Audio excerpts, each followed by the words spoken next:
since we are dealing with so many environmental pollutants, since we eating food that's not the right food, since we drinking water that is tainted, that is contaminated with all types of viruses, with all types of microplastics, with all types of steroids like estrogen, with all types of heavy metals. And then now we have Wi-Fi and they're hooking our nervous system up to these Wi-Fis, and we are literally becoming a communication command center. They're using our body and all this radiation from cell phones, artificial light. I mean, so much distorted information, dirty electricity, dirty radiation, contaminated food, GMO foods. All of these things are coming into our vehicle, and it is making our body mutate because it's sending us in survival mode. And one thing about humans, you truly can't annihilate us. You get rid of us, there are going to be survivors. There's always some type of small group of humans that survive because our cells know how to adapt because of our micro profile. So right now, we are calling that mutation stage of survival disease, and it's not. It's the body crying and pleading that you do something about it. And cancer is the last step. Cancer is the last step. Once you see people get the cancer diagnosis, that means they ignored all of the detoxification signs. They ignored all of the signals telling them to go ahead and detox. So what the body does is the body will go into survival mode. The cells will mutate to survive. It will create a trash bag. It will stick all the metabolic waste. It will stick all the unbound iron. It will stick all the unbound calcium. It'll stick all the metabolites. It'll stick all the endotoxins into this trash bag, this fleshly trash bag, and it'll cut it off where it won't go inside of the bloodstream, before it won't make it inside the tissues, and then you die of acidosis. So when you looking at cancer, how I look at it, I truly look at cancer like a second chance. Now, I'm not here trying to make anybody mad at me. I'm not here trying to desensitize anybody. I'm not being careless. I'm not saying your disease ain't nothing. No, I feel you and I feel your pain. Thousands of people come to this clinic. We see thousands of people. I have detoxed over 150,000 people since the last 15 years, whether it be hands-on, whether it be through the multiple healing homes that I had set up across America. We done detox clinically over 150,000 people. So if anybody feel your pain, I feel your pain. But I'm just telling you that there's a different perspective and a different way to look at disease. And maybe your body is trying to help you, but you have just been tricked into believing that this final health system is actually disease. And then you just automatically accept the death sentence when it's not that. That is not it. Do you know how many tumors that get pulled out of people, and we get access to the tumors and we check these tumors and we put them under a microscope and we see toxins in there? We see toxins. We see metabolites inside of them. We see parasites inside of them, especially hemithworm. Them gnarly hemithworm, we always find them. We see metabolic waste, but guess what else we find when I put them under there? We see the immune system, or what you would call the great lymphatic defense systems. So when you looking at a tumor and you look inside this trash bag, imagine going into your house and you saying that the house is clean, but the trash is full. That means somebody cleaned up the house, right? The only thing they didn't do was take out the trash. If you go into a household right now, the household's spick and span, but you get into the kitchen and you smell this foul smell, and it's because the trash haven't been taken out, but the trash bags is nicely put and all the trash inside of them. What you gonna do? The first thing you gonna do is take the trash and you gonna take it to the garbage dumpster outside, and you gonna put that can on the street corner. That's all we need to do with cancer. The body represents the temple of God. The body represents the house.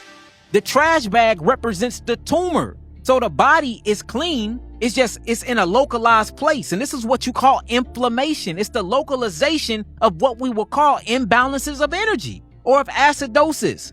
So you start looking at all of these different symptomologies, and we have been taught that the body's natural healing mechanisms is disease when it's not. Now, if it's safe to say disease as in the energy cannot flow easily throughout the body. So now is that dis-ease because it's not easily flowing? We can say that. But if we saying dis-ease mean a death sentence, then that is not true at all, because we have seen the body naturally heal itself time and time again through these detoxification symptoms.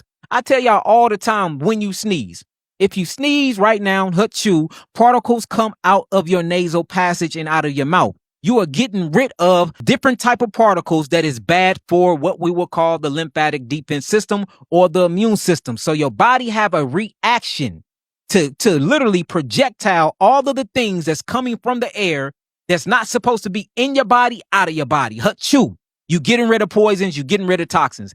Same thing for a cough. If you cough, just hold your chest. You're breaking up coagulation. You're breaking up basically a bunch of pockets of mucus and different air pollutants and different environmental poisons that's been inside the bronchial tube. So what they do is called suppressive therapy. They want to suppress the cough. They're going to give you a cough suppressive.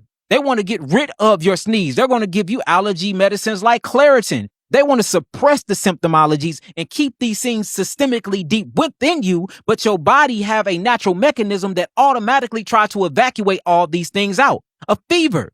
People get a fever. The first thing you want to do is get Tylenol and get Benadryl to get rid of the fever. Or you want to run your children to the hospital. And I'm not saying if the child have a fever over 105 and it's been that way for 2 hours, don't take the baby to the emergency room. You better, because you can mess up the brain, because when a fever get that high, you can stop oxygen flow to the brain. But a natural fever from 100 to 103, that is the body healing itself. It is heating up the body. It is getting things circulating. It is thinning the blood for all of the nutrients and the phytochemicals that need to go to that area can heal the area.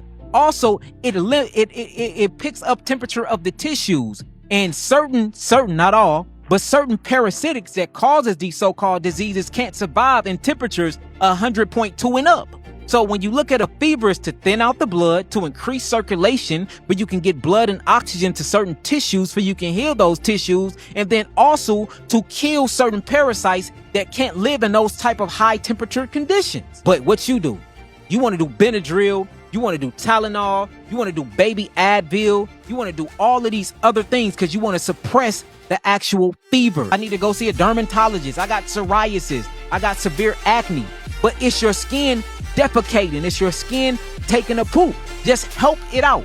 How do you help your skin take a poop? How do you take that trash out? Go sit in the sauna for 30 minutes. It will open up your pores. All of those chronic bumps that's on you will release all of their toxins. You do this for a week straight, guess what? Your skin will automatically clear up. So what we need to be focusing on, how to take out the trash. That's all. The house is already clean. The maid is in the house cleaning the house. She just don't know and have the sense to take out the trash. She's saying, look, I'm a maid. I'm not a trash man.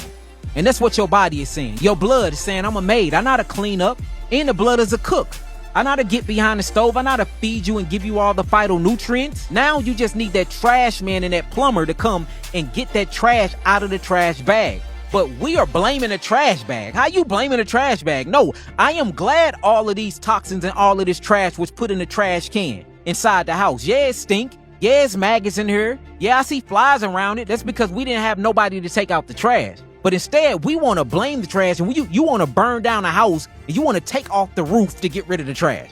That don't even make sense. The trash is in the trash bag. Instead of you coming to take the trash out, you rather remodel the whole house. You want to take off the roof to the house. You want to pull the carpet up. That's what chemotherapy and radiation is doing. It's focusing on everything but the main problem. The main issue is that the body had the toxins, the body had the metabolites, the body had the metabolic waste byproducts in it in the first place. The body's smart enough to localize the area, put it in the fleshly tissues that we call a tumor, which is nothing but a trash bag. So a natural healer, to make it simple, let me just take out the trash.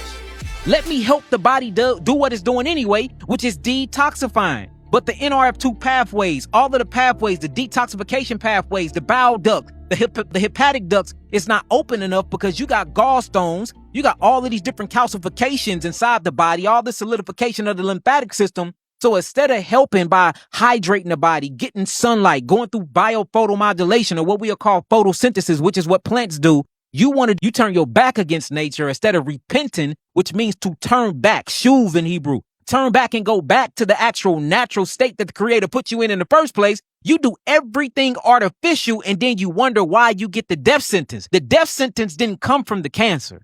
The death sentence didn't come from the diabetes. The death sentence didn't come from the HIV. The death sentence don't come from that. It's your perception and what you do after the diagnosis.